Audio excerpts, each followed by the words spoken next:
How you doing? This is Sean McVeigh with Sean's Outdoor Adventures. I'm on a turkey hunt right now and I forgot my face paint. But it's been pouring rain all morning. It finally just stopped.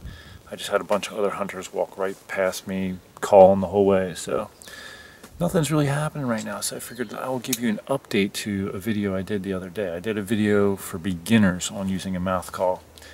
And a guy that's hunting with me right now in a different location is real big into turkey calling, and he had a couple criticisms about my video, and the biggest one was the way that I was calling and ending each call was basically like this.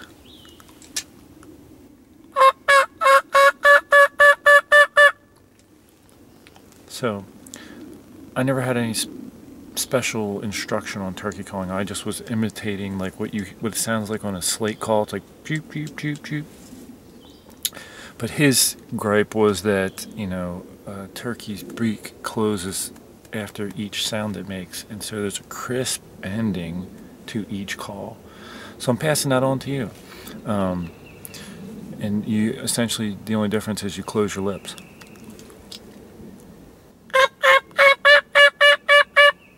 So I'll do the old way first, and then the closing your lips second.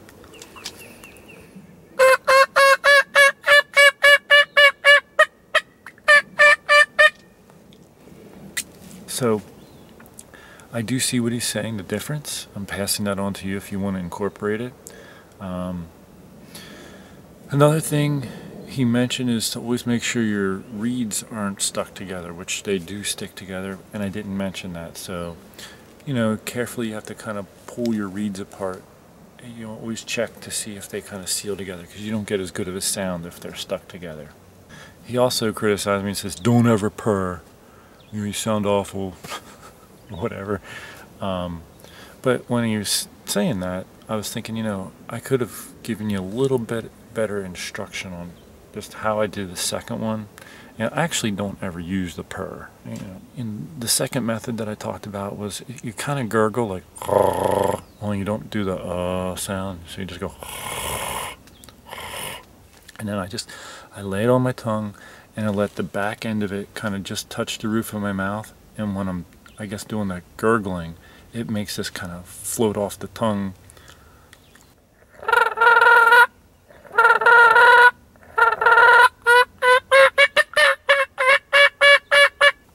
So I never practice it.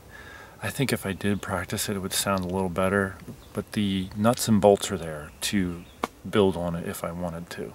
And I'm just passing that on if you want to try that. And I kind of just let it lay on the tongue. I don't do anything too special. I just lay my tongue relaxed.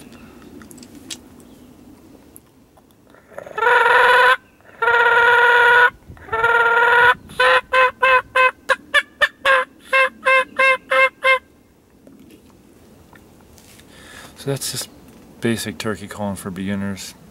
I don't consider myself a good turkey caller or great.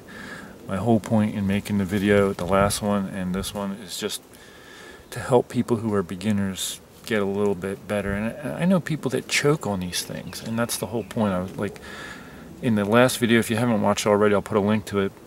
But I show you how to, constrict this. I talk about constricting this muscle here to restrict the airflow and regulate it in the calling process. So anyway, thanks for tuning in. Check out the other video. Take care. God bless.